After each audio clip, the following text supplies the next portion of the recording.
and sweet. It would be tangy and a lot of spice would be inculcated in this cuisine. So I have my trademark cuisine like the dish which I'm going to serve today is that the Moroccan spice fish with harissa sauce. And let me tell you, harissa sauce would be spicy and it would have sweetness in it, and it would be a cinnamon flavor, mild cinnamon flavor would have also there. Now let me heat the pan.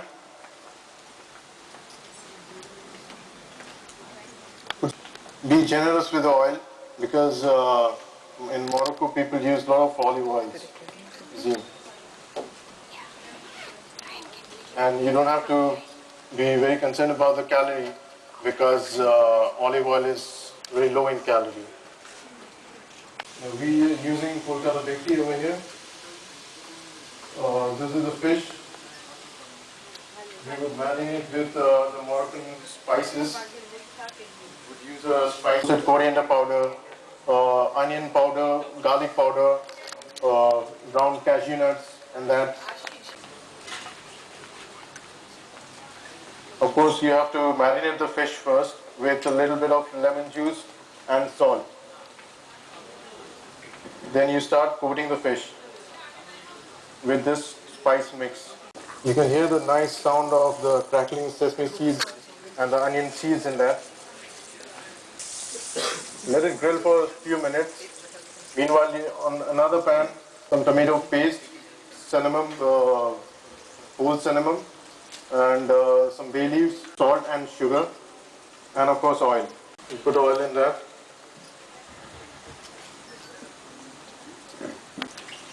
You can throw some onions in there. Do some good helpings of the onion. Meanwhile, you turn the side of the fish. One side is done. Put some garlic in that. You must cook the sauce well because the tomato tends to give a raw taste. So you must do it well so that it kills that rawness of the tomato. As I told you earlier, it would be a sweet sauce, but then it shouldn't be very sweet.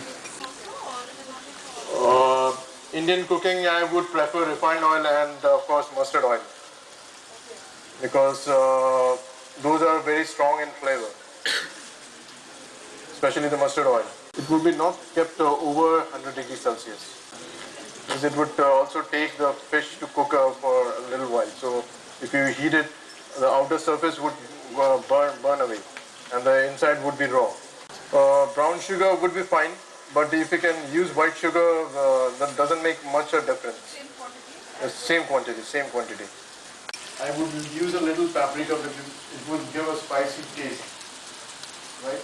You can use cayenne pepper if you don't have paprika in your house, or instead of that, you can use plain Indian chili powder. But I prefer cayenne powder. Put it at the last because the paprika would tend to get burned. So you don't add in the beginning. Now you enjoy your fish. Meanwhile, I just get the second item ready. A little bit of olive oil in there. You have to emulsify the olive oil along with, it's almost a process of a mayonnaise, right? But here you don't use the full egg, use the egg white and whisk it with the olive oil. And finish up with a little bit of salt and lemon juice. And garlic juice, of course. Don't use the chopped garlic, use garlic paste.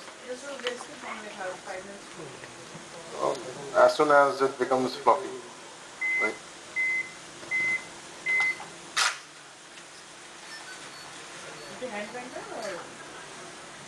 It would be a good thing if you use an auto whisk or a hand blender, because otherwise your hand would start paining a bit, if you're not used to it. So, yeah. You can tie this wrap with a string also. It will give a different, particular shape, or you can put it like this in the hot oil.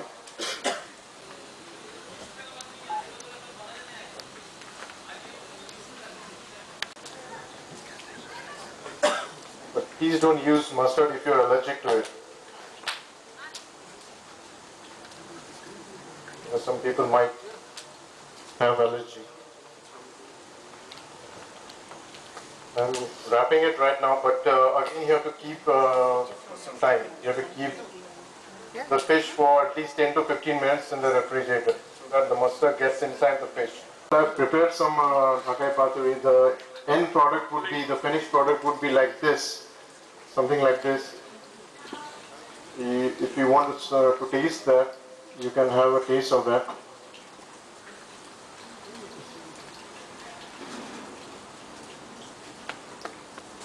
If you excuse us because we don't have sufficient fish for the tasting, sufficient hilsa for the tasting, so we'll just cut it and see if you can manage with it.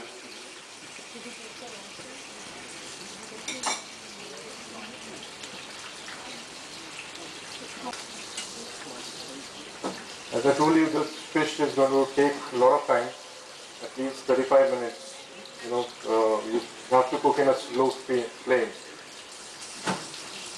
preferably at 100 degrees Celsius, 90 to 100 degrees Celsius. If you increase the flame, the outside would get burnt and the inside would again be raw because it's a bone fish.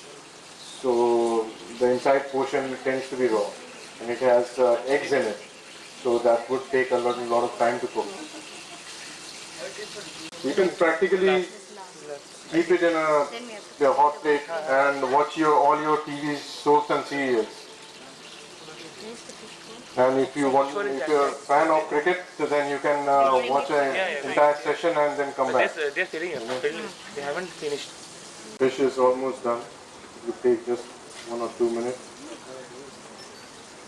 You want to check, you can use a sharp thing, a knife or a toothpick to pick it up. You don't have to open the wrap. And if you see the toothpick to be clean, then it's cooked. And if you see blood oozing out, then it is obviously not cooked. Be very careful with the egg because then the entire fish would get cooked, but the egg would stay raw. Now our fish is ready. This is our Dhakai Paturi. You can see the egg is also cooked. So it's worth the wait. You can serve this with, of course, steamed rice. You can serve this with steamed rice, of course. Little bit of chola dal. Clap, clap. So we declare you as the winner.